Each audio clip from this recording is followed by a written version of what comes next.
Saudara dan saudari sekalian yang terkasih dan dikasihi Tuhan, selamat sore.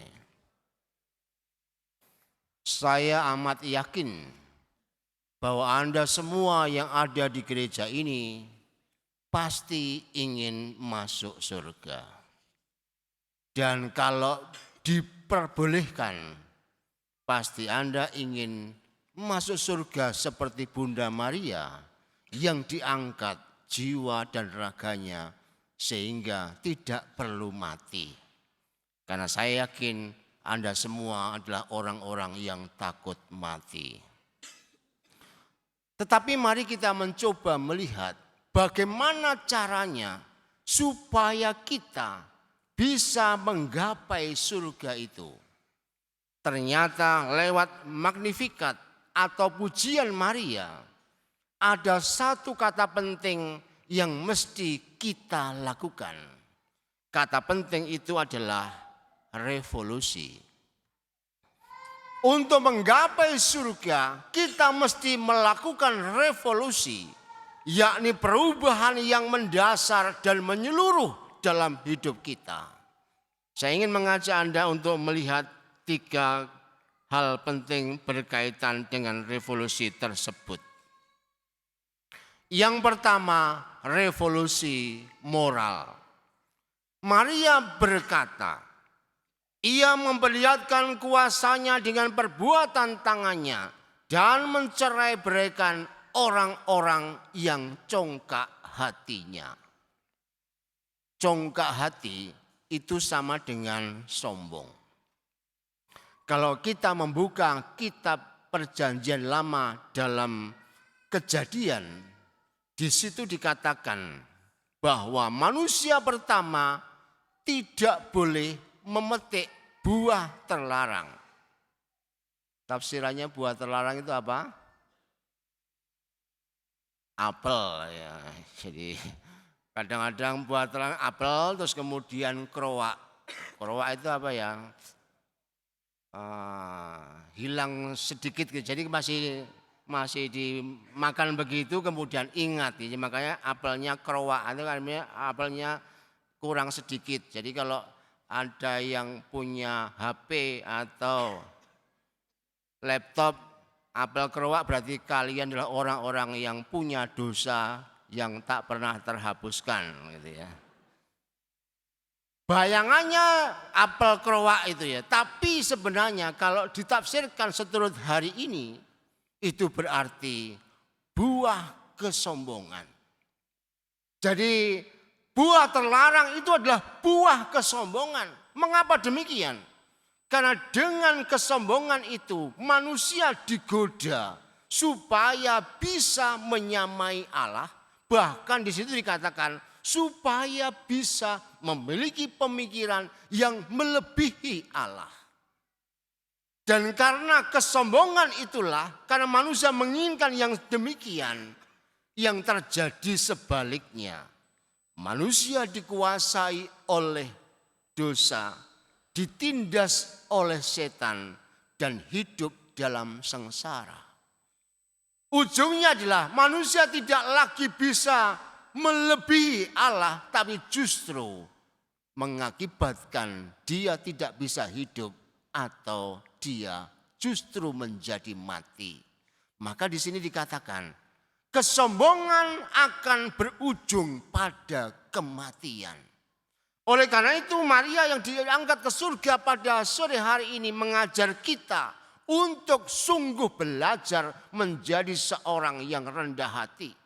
Siapakah kita ini yang kerap kali begitu sombong, merasa paling hebat, paling benar, paling super? Siapakah kita ini sehingga merasa paling istimewa? Baru kekayaannya aja masih bisa dihitung dengan kalkulator. Sudah merasa Tuhan tidak penting lagi. Baru belajar tentang keilmuan yang sedikit saja orang sudah mau mengatakan Tuhan itu begini dan begitu. Hari ini kita dijelekkan mata kita. Bahwa dalam kesombongan itu justru kita tidak bisa menggapai surga. Surga hanya bisa digapai dengan semangat rendah hati, lemah lembut, dan berani berkorban dengan penuh cinta kasih.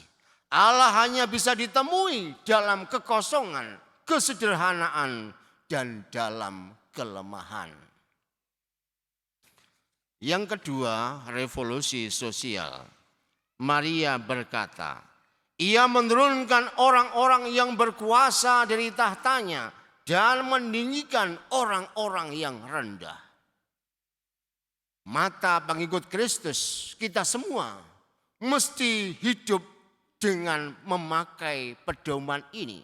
Bahwa kita tidak sekadar jatuh pada perkara duniawi, namun mengarahkan hidup kepada perkara surgawi.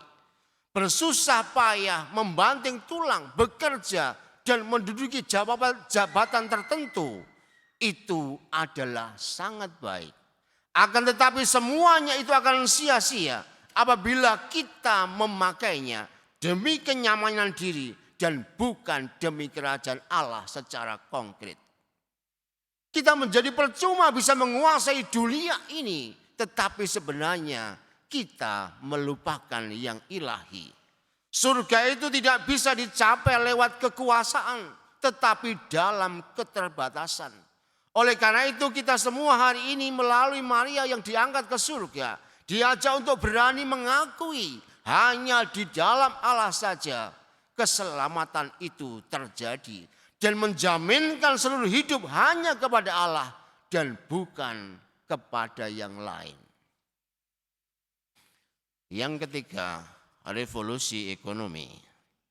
Maria berkata, ia melimpahkan segala yang baik kepada orang yang lapar dan menyuruh orang yang kaya pergi dengan tangan hampa. Siapa yang hari ini masih lapar? Ada? Berarti Anda calon masuk surga. Siapa yang hari ini merasa sangat kenyang atau gini dibalik. Siapa yang setelah misa ini berpikirnya begini, saya akan makan di mana ya? Itu bahaya. Anda akan masuk titik-titik ya. Karena uangnya itu begitu enggak berseri, maka bingung. Nanti restoran ini sudah, restoran itu sudah, Siena sudah, mana lagi yang belum? Kenapa? Bingung mencari tempat di mana menghabiskan uangnya. Padahal mamon itu atau kekayaan itu sama seperti mamon yang tidak jujur. Seakan-akan menjanjikan keselamatan, padahal tidak berjaya untuk menjamin nyawa. Mana ada orang bisa membeli nyawa? Kalau kita lihat misalnya, ada di Arab itu, seorang namanya lupa saya, yang koma selama puluhan tahun kan, tapi akhirnya mati juga kan. Meskipun kekayaannya itu kalau hanya untuk merawat orang yang koma itu sudah sisa-sisa. Tapi juga ternyata akhirnya mati.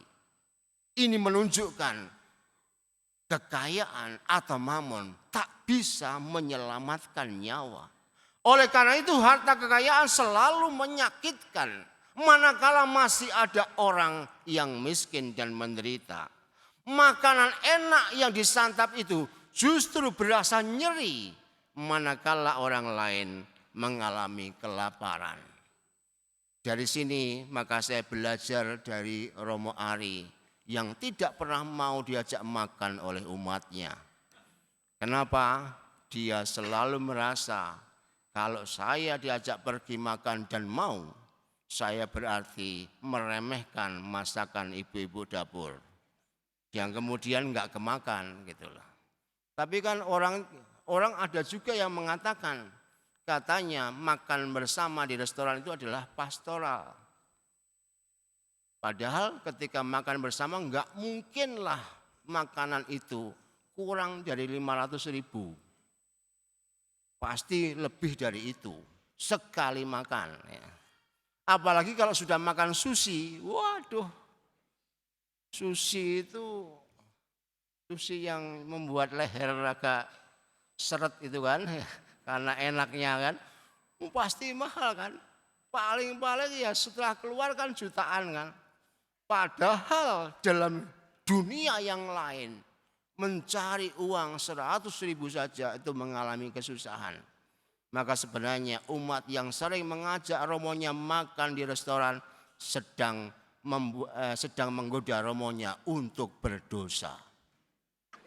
Sebenarnya sih, tapi ya kadang-kadang dosa-dosa dikit nggak apa-apa kan gitu kan. Kalau melihat ini loh, harta kekayaan itu nggak ada gunanya sebenarnya ketika tidak dipakai secara benar. Surga itu hanya dimiliki dalam kemiskinan, bukan dalam kekayaan. Maksudnya adalah supaya kita ini selalu di hadapan Tuhan merasa hidup kita ini miskin dan membutuhkan selalu Tuhan. Ketika kita ini sudah memiliki harta kekayaan, sebenarnya hidup kita nggak perlu Tuhan loh. Coba tes aja. Ketika Anda sakit, ketika punya uang banyak, mikirnya apa? Mikirnya Penang, Singapura, China, Amerika, dan seterusnya. Nggak akan berpikir puskesmas, itu nggak akan.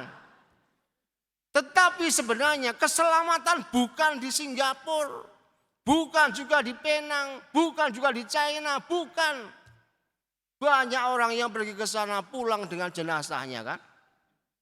Maka di sini kita mau mengatakan bahwa kekayaan itu penting. Tetapi ketika kita fokusnya di situ dan kita melupakan yang penting yaitu harta kekayaan surgawi yaitu Allah sendiri, maka kita akan ditipu oleh kekayaan itu. Seakan-akan bisa menjamin nyawa kita, tetapi tidak. Hari ini kita harus merevolusi, mengubah cara berpikir kita, cara bertindak kita. Supaya hidup kita hanya semata-mata mengandalkan Tuhan apapun yang kita miliki. Sehingga dalam hidup ini, setelah perjuangan kita di dunia ini, kita menggapai surga yang Tuhan janjikan. Oleh karena itu lewat 3 revolusi yang kita lihat, revolusi moral, sosial, dan ekonomi. Saya berharap agar Anda semua yang hari ini merayakan Ekaristi semakin berpikir panjang dan akhirnya harapannya adalah semua yang misa sore hari ini masuk surga semua tanpa terkecuali. Saya belakangan nggak apa-apa ya. Yang penting Anda masuk surga dulu. Karena berarti Anda mati dulu kan. Nah, saya yang berkati. Ya moga-moga Anda semua masuk dalam kerajaan surga karena merevolusi, mengubah cara berpikir dan cara bertindak kita untuk tidak mengendalikan apapun selain Tuhan sendiri. Tuhan memberkati.